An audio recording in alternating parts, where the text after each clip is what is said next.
이사야서 29장 두 군데를 봅니다. 9절부터 16절까지의 말씀과 22절부터 24절까지의 말씀 제가 읽겠습니다. 너희는 놀라고 놀라라. 너희는 맹인이 되고 맹인이 되라. 그들의 취함이 포도주로 말미암음이 아니며 그들의 비틀거림이 독주로 말미암음이 아니니라.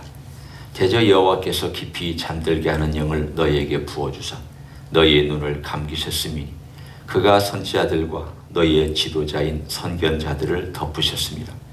그러므로 모든 계시가 너희에게는 봉안책의 말처럼 되었으니 그것을 글 아는 자에게 주며 이르기를 그대에게 청하노니 이를 읽으라 하면 그가 대답하기를 그것이 봉해졌으니 나는 못 읽겠노라 할 것이요.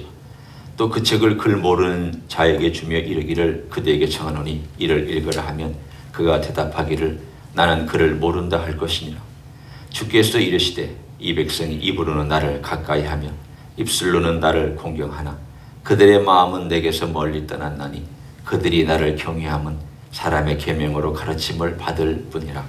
그러므로 내가 이 백성 중에 기이한 일 곧 기이하고 가장 기이한 일을 다시 행하리니 그들 중에서 지혜자의 지혜가 없어지고 명철자의 총명이 가려지리라.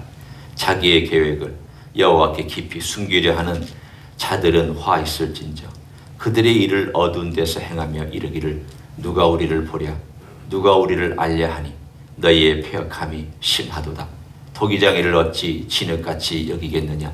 지음을 받은 물건이 어찌 자기를 지은 이에게 대하여 이르기를 그가 나를 짓지 아니하였다 하겠으며 빚음을 받은 물건이 자기를 빚은 이에게 대하여 이르기를 그가 총명이 없다 하겠느냐. 22절입니다. 그러므로 아브라함을 구속하신 여호와께서 야곱 족속에 대하여 이같이 말씀하시되 야곱이 이제는 부끄러워하지 아니하겠고 그의 얼굴이 이제는 창백해지지 아니할 것이요 그의 자손은 내 손이 그 가운데서 행한 것을 볼 때에 내 이름을 거룩하다 하며 야곱의 거룩한 일을 거룩하다 하며 이스라엘의 하나님을 경외할 것이며 마음이 혼미하던 자들도 총명하게 되며 원망하던 자들도 교훈을 받으리라 하셨느니라. 아멘. 성경에 보면 모순되는 것처럼 보이는 그런 표현들이 나옵니다.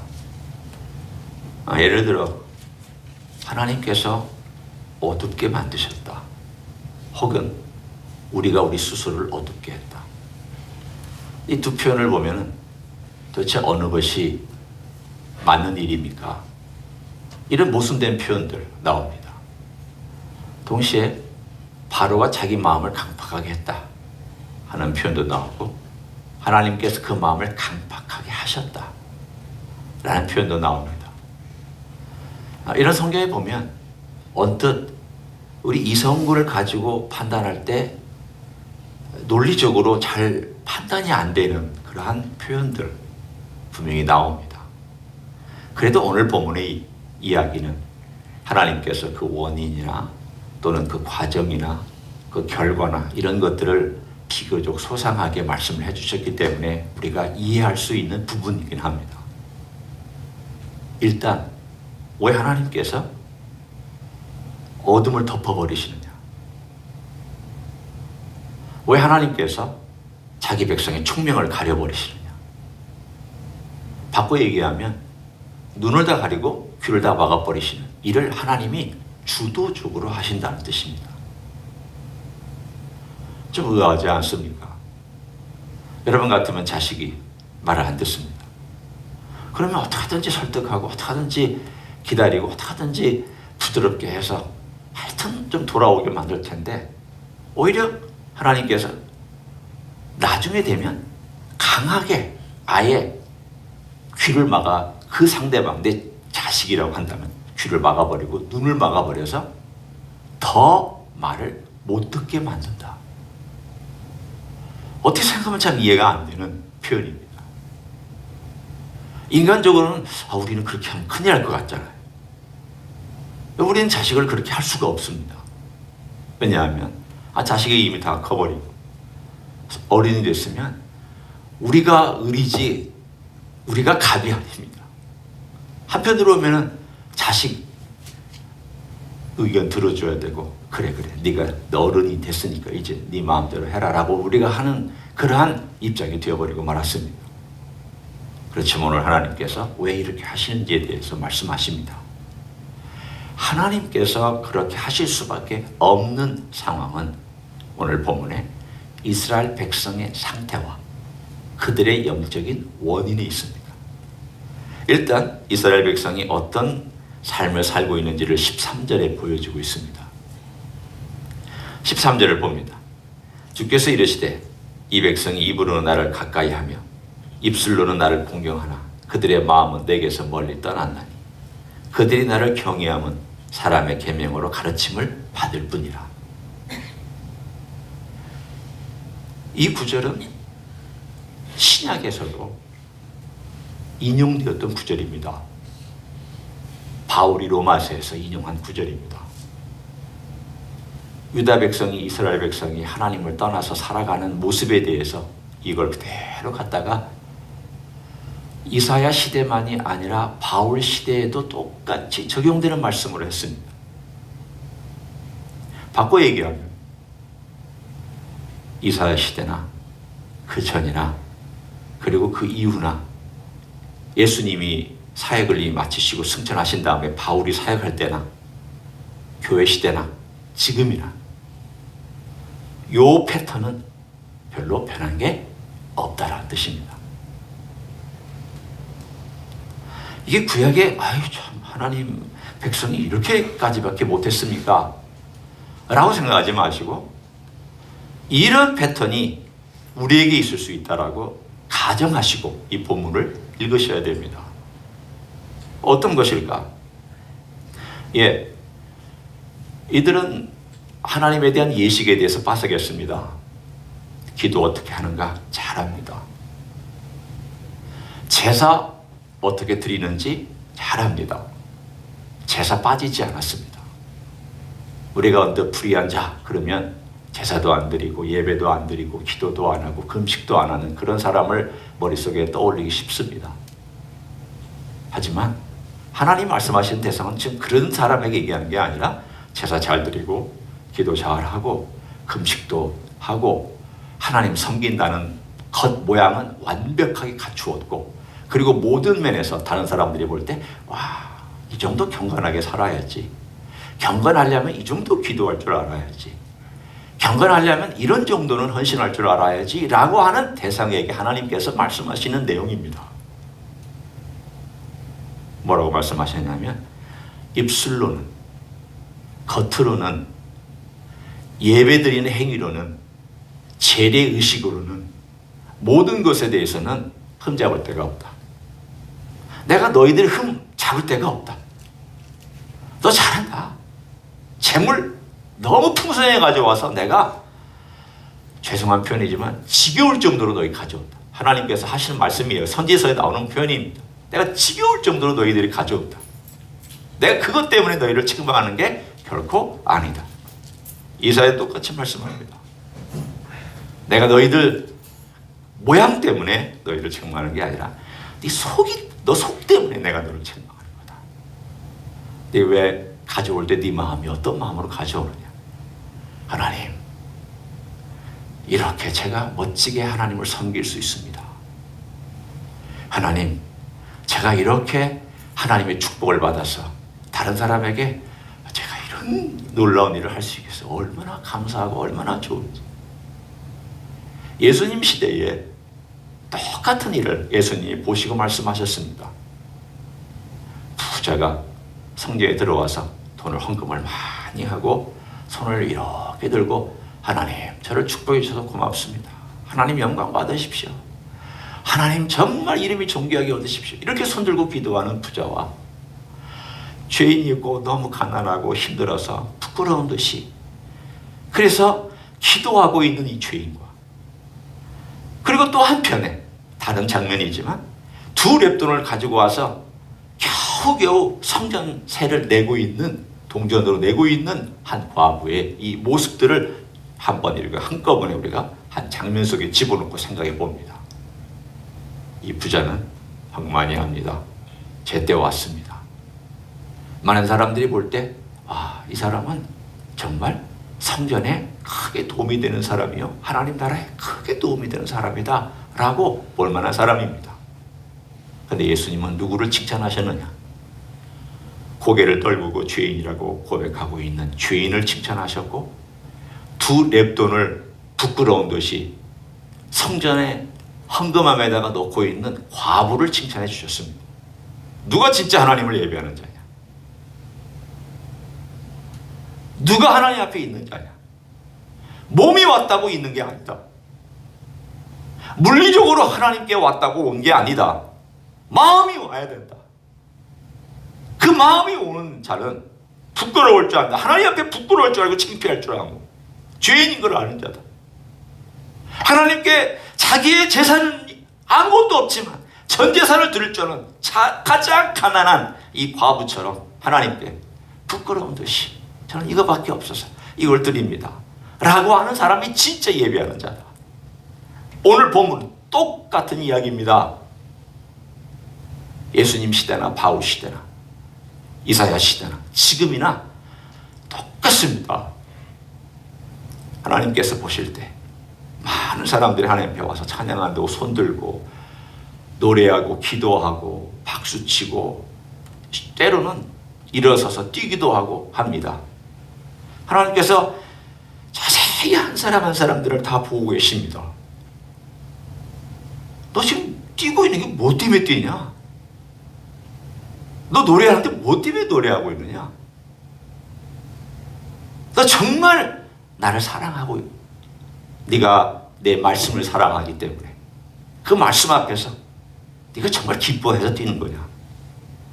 아니면 그 말씀 앞에서 정말 내 자신의 죄를 보고 슬퍼서 고개를 숙이고 있는 거냐?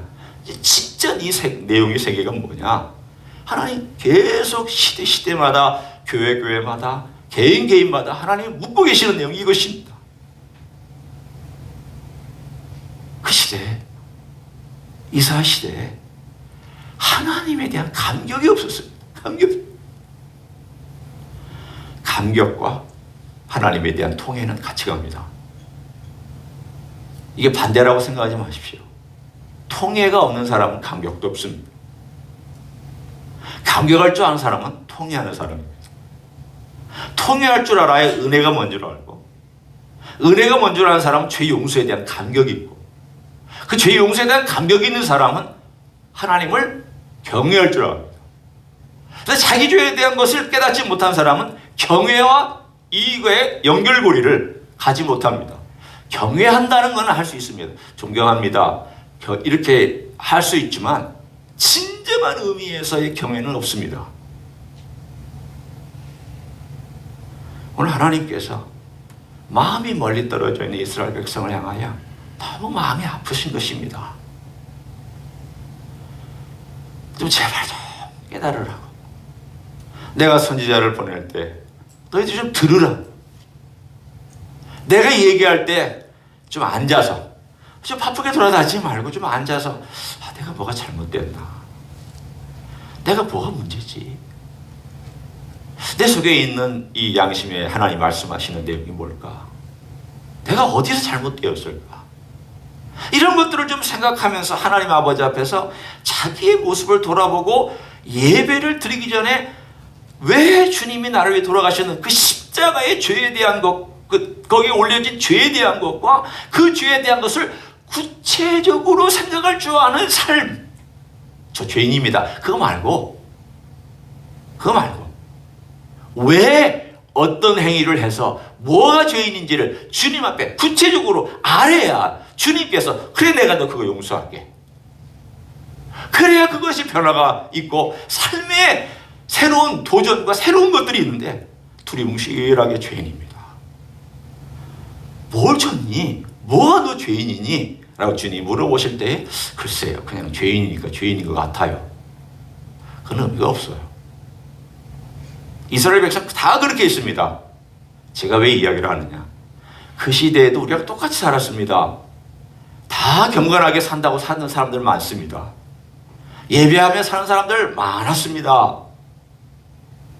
우리가 할 때 예배도 안 드리고 다 나쁜 짓만 한 사람으로 오해하시면 안 됩니다. 부지런히 성전 찾아왔습니다. 그런데도 하나님께서 이 백성은 마음이 없다. 왜 이런 평가를 하셨습니까? 이해하되 하나님 아버지 앞에서 그 말씀을 듣고 와, 이게 내 죄구나, 이걸 안 깨달았기 때문에 와서 예배드리는 게 내 죄에 대해서 제사를 드리면 죄에 대한 제사인데 용서해달라고 드리는 제사잖아요. 그런데 용서해달라는 제사를 드리면서도 자기 죄를 모르면서 동물 위에다 안수하고 하나님께 속죄제를 드리고 속건제를 드린다. 이게 뭐가 좀 떨어져 있는 것 같지 않습니까? 하나님 마음하고 이 제도하고 떨어져 있잖아요.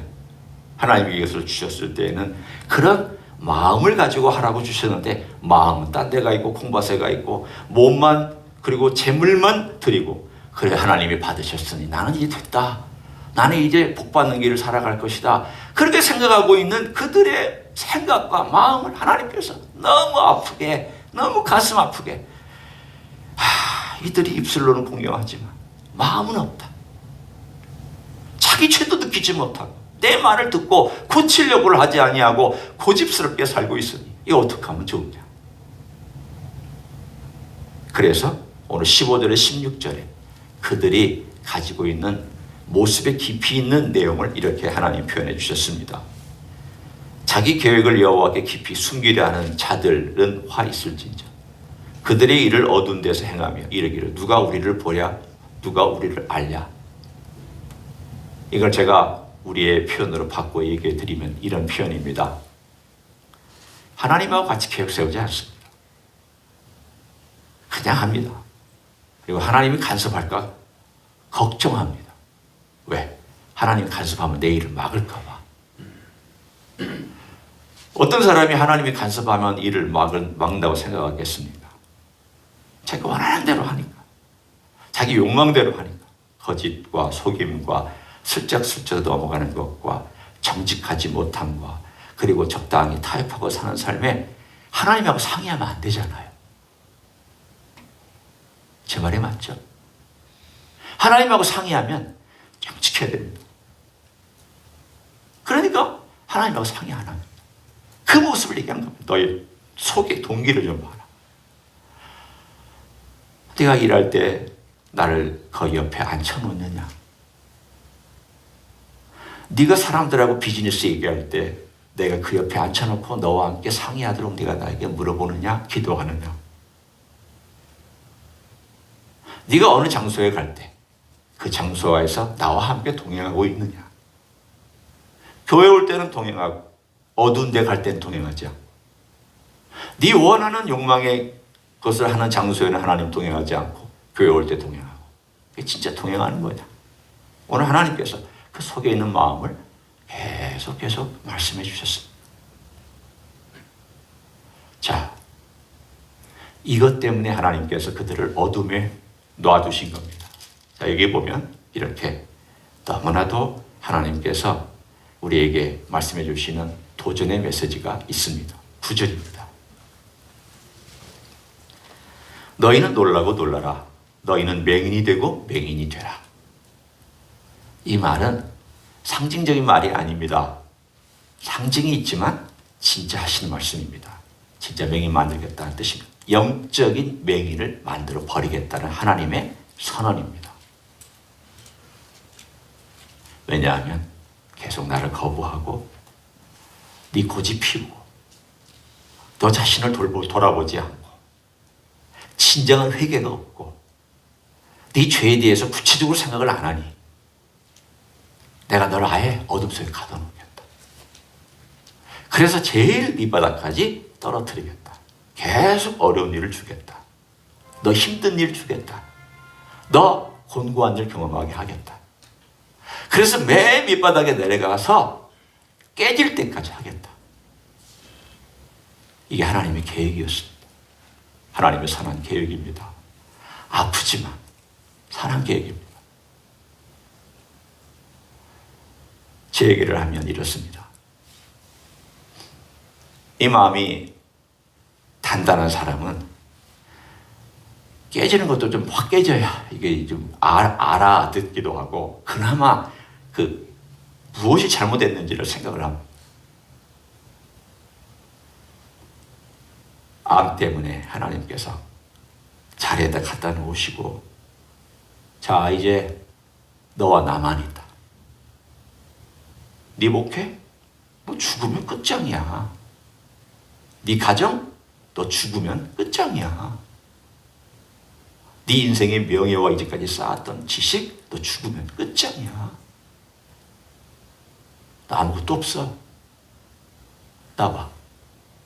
하나님 이렇게 말씀하시는 것 같아서 저에게, 너 지금 어떤 동기로 목회했으며, 어떤 동기로 가정을 이끌었으며, 어떤 동기로 이제까지 살아왔으며, 어떤 동기로 기도했으며, 어떤 동기로 말씀을 전했으며, 어떤 동기로 신방을 했는지 너 한번 네 인생을 한번 살펴봐. 하나님께서 무섭도록 감사하죠. 저를 살려주셨으니까. 감사해요. 저는 정말 감사한 것이 있어요.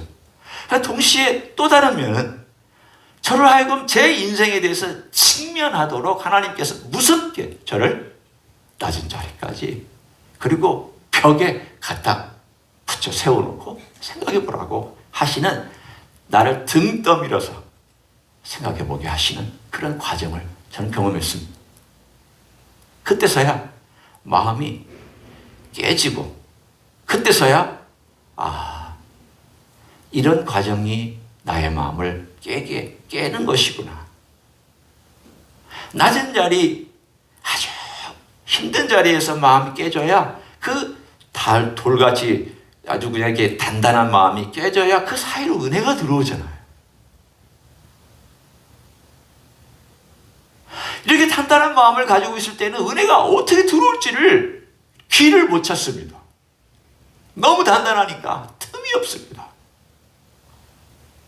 그런데 낮은 자리에서, 그리고 정말 어둠과 보이지 않는 자리에서 캄캄해서 아무런 어떻게 가야 될지 알지 못하는 그런 상황에서, 혹은 내 자신의 어떤 죄성과 그 죄악 때문에 어떻게 해야 될지를 모르는 그런 상황에서 주님의 은혜가, 주님의 용서와 주님의 자비와 십자가에서 흘리신 보혈과 이런 것이 내게 정말 필요하구나. 그제서야 하나님의 은혜가 들어와서 내 인생이 얼마나 잘못된 것인지를 보게 되고, 그리고 내 인생에 대한 죄악들에 대해서 그제까지는 건성건성 회개했던 것들을 정말 마음에 중심을 담아서 눈물을 가지고 흘리면서 하나님께 회개했던 시간들이 있습니다. 오늘 우리 29장에 나와 있는 내용은 그 내용을 담고 있습니다. 모든 과정을 다 말씀하지 않았지만 29장만이 아닌 다른 내용 전체를 통하여 볼 때 하나님이 그렇게 하신다고 말씀하시는 내용입니다.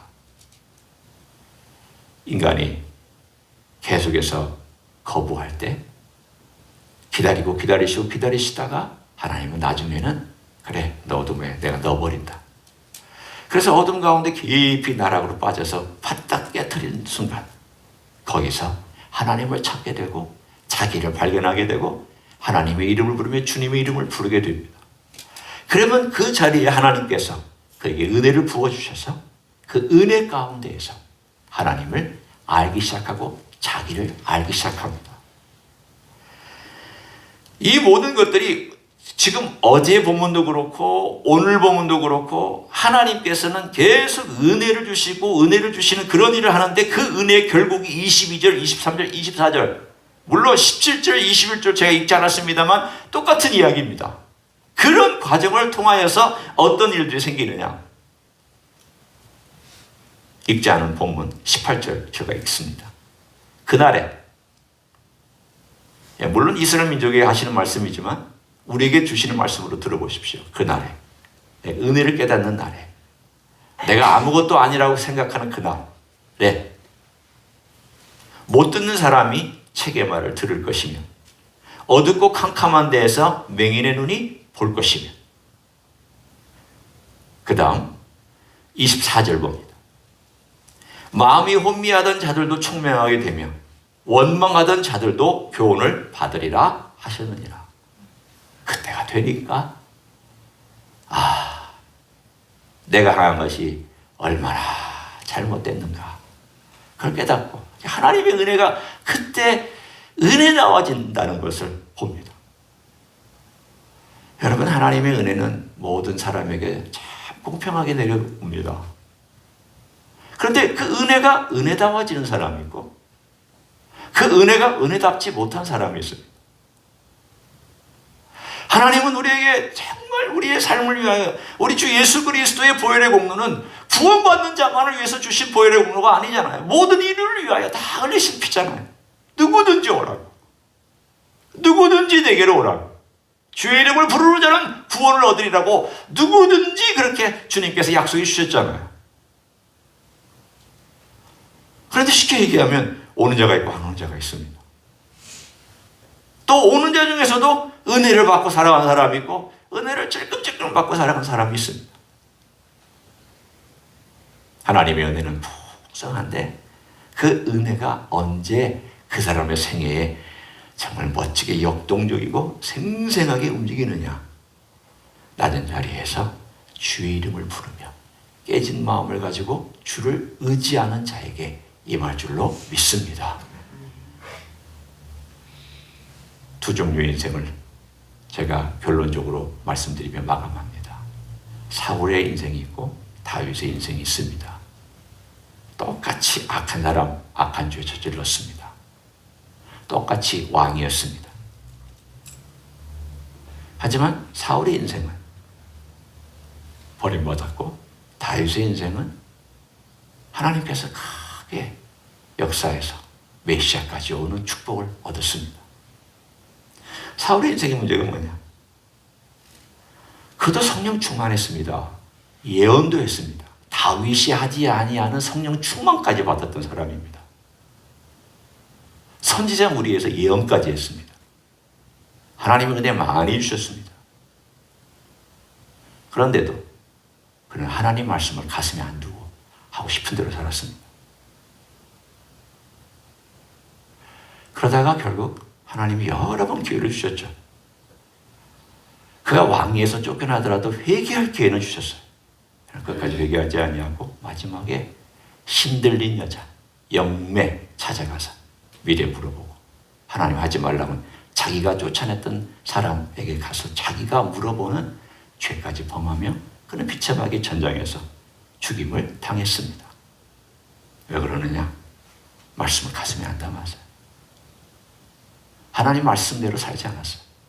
날 변명하고 안 된다 그러고 남 탓하고 공격하고 자기 문제로 안 보고 네 문제야, 다윗 문제야, 너의 문제야, 하나님이 그랬어, 이렇게 하려고 그랬어. 이것이 사울의 인생이라면 다윗은 나단이 와서 1년 만에 죄를 지적할 때 그 죄에 대한 것을 듣고 통곡하고 통곡하며 하나님 말씀을 따라갔던 사람입니다. 인생은 죄인입니다. 다윗도 진작에 심판받아 죽어야 되고 사울보다 더 심한 죄를 저질렀던 사람입니다. 여러분, 다윗이 더 약한 죄를 저질렀다고 생각하지 마십시오. 더 심한 죄를 저지른 사람입니다. 그럼에도 불구하고 회개할 줄 알았기 때문에 돌아올 줄 알았고 말씀 앞에 부복할 줄 알았고 말씀 앞에 정말 주님 맞습니다. 제가 죄인입니다. 은혜가 필요합니다. 용서가 필요합니다. 저를 용서해 주시고 바꿔주십시오. 성령님을 저에게서 떠나지 말게 해주십시오. 시편 51편의 기도가 그 기도 아닙니까? 하나님 용서해 주셨고 성령님이 떠나지 않는 용서를 해주셨고 그래서 그는 놀랍게 하나님께서 참 희한하게 그 놀라운 과정을 통하여 첫째 아들은 죽었지만 밧세바의 판결 첫째 아들은 죽었지만 둘째 아들은 솔로몬이 되어서 그 솔로몬과 그 자손을 통하여 어디까지 내려가느냐? 예수 그리스도의 오심까지 그 자손이 쭉 내려가잖아요. 참 기이한 일이에요. 놀라운 일이에요. 우리는 상상하지 못한 놀라운 일들이에요. 이 주님이 하시는 일입니다. 우리 다 알지 못하지만 한 가지 우리가 할 일은 주님 앞에 내가 정말 겸손해야 되는구나. 은혜가 필요하구나. 용서가 필요한 죄인이구나. 그리고 주님 없이는 못 사는구나. 주님 나를 도와달라고. 이것이 빠지지 않고 있는 한 우리는 하나님의 은혜의 역사의 주인공이 될 줄로 믿습니다. 그렇게 살아가는 여러분 되시기를 예수님의 이름으로 간절히 축원합니다. 기도하겠습니다. 통성으로 기도합니다. 입술로만 예수님을 찬양하고 입술로만 예배하는 자가 될까 우리는 두렵습니다. 하나님 앞에 서면 우리의 죄가 보이고 그 죄 때문에 하나님의 용서가 간절하며 용서받은 사람은 또한 그 은혜에 깊이 들어가고 그 은혜를 아는 자는 하나님을 경외하게 되며 찬양하게 되며 감사하게 되며 경배하게 되고 이러한 삶의 사이클이 우리의 기독교인의 삶이요 주를 아는 사람의 삶입니다. 과연 이런 삶을 살고 있는지 아니면 그렇지 못한 삶을 사는지 다시 한번 돌아보고 우리 주님 앞에 마음과 전심을 드리고 그리고 깨닫고 살아가는 삶을 살기를 소원한다고 이 시간 다 같이 통성으로 기도하시겠습니다. 하나님 아버지 감사합니다. 주님의 은혜로 저희를 인도하셨습니다. 주님 입술로만이 예배할까 두렵고 마음이 없는 예배를 드릴까 심히 두렵습니다. 주님 어떤 생각 어떤 마음을 가지고 주님 앞에 서는지 아버지 하나님이 우리의 돌같은 마음들이 깨지고 우리의 돌같은 심령들이 금이 가고 또 낮아져서 우리 주님의 은혜를 받고 그것을 가슴에 받기에 부족함이 없도록 만들어 주시기를 간절히 간구를 드립니다. 주님 능하신 일을 행하시며 주님의 놀라운 일들을 펼쳐주시기를 원합니다. 주여 간절히 간구합니다. 우리 하나님 아버지 우리가 몸만 이곳에 와 있으니까 심히 두렵고 하나님 우리의 마음은 딴 데가 있고 우리의 마음은 주의 말씀을 듣지 않고 있으니까 두렵고 나 자신을 돌아보지 못하며 나 자신을 생각하지 못하는 그런 상황이 있으니까 심히 두렵습니다. 아버지 하나님의 은혜가 필요합니다. 용서가 필요합니다. 주님의 은혜 가운데 살게 하시고 오늘도 주님의 은혜와 자비를 통하여서 걸어가게 하시고 이 땅 위에 우리의 죄를 위하여 오신 주 예수 그리스도를 묵상하며 그 놀라우신 주님의 공의와 자비와 긍휼과 우리를 위하여 흘려주신 보혈을 의지하며 살아갈 수 있도록 도와주시기를 간절히 간구를 드립니다. 능하신 일을 펼쳐주시기를 원하옵고 기도를 드립니다. 감사를 드립니다. 주님 나 같은 죄인 때문에 우리 주님께서 이 땅에 오셨습니다. 참으로 거짓말하고 변명하고 가리고 숨기고 우리 주님 앞에 정직하지도 못했던 이 어리석은 인생을 위하여 우리 주님께서 어둠 가운데서 하나님으로부터 심판받았고 죄를 뒤집어 쓰셨으며 피 흘리셨으며 우리의 모든 죄과를 다 담당해 주셔서 감사를 드립니다. 이런 주님 때문에 우리가 오늘도 기도할 수 있어서 감사합니다. 용서받고 그 용서의 은혜가 우리에게 너무 커서 우리의 말로 표현할 수 없어서 너무너무 감사를 드립니다. 주님 이 은혜 앞에 늘 서게 하시고 주님의 능력으로 다시금 힘을 얻어 일어설 수 있기를 소원합니다. 낮은 자리에 통해하는 자를 주께서 불쌍히 여기실 뿐 아니라 기쁘게 그 제사를 받으신다고 말씀하였사오니 주님 입술로만 드리는 제사가 아니라 통회하는 마음으로 주님께 드리는 제사가 될 수 있도록 사랑하는 종들의 생애를 축복하여 주시옵소서. 주님께 올 때마다 주님이 얼마나 귀한 분인 줄 알고 주님께서 행하신 일이 얼마나 위대한 일인 줄 알고 내 인생의 생명이며 내 인생의 모든 것 되신다는 것을 늘 고백할 줄 아는 하나님의 종들 될 수 있도록 은혜 위에 은혜를 더하여 주시옵소서. 이제는 우리 구주 예수 그리스도의 은혜와 하나님 아버지의 극진하신 사랑과 성령 하나님 교통하심의 역사가 우리 주님 나 같은 인생 위해서 돌아가시고 또 피 흘려주시고 부활하시고 승천하시고 또 데리러 오시는 이 놀라운 복음의 메시지 때문에 오늘도 감사하고 오늘도 용서를 구하고 또 오늘도 은혜를 간구하며 주님 앞에 나가기를 소원하는 이 자리에 참여한 모든 종들 위해와 주 임지 히스기의 위해와 이민교회들과 한국교회들과 선교사님들 위해 이제부터 영원히 함께 하실지어다. 아멘.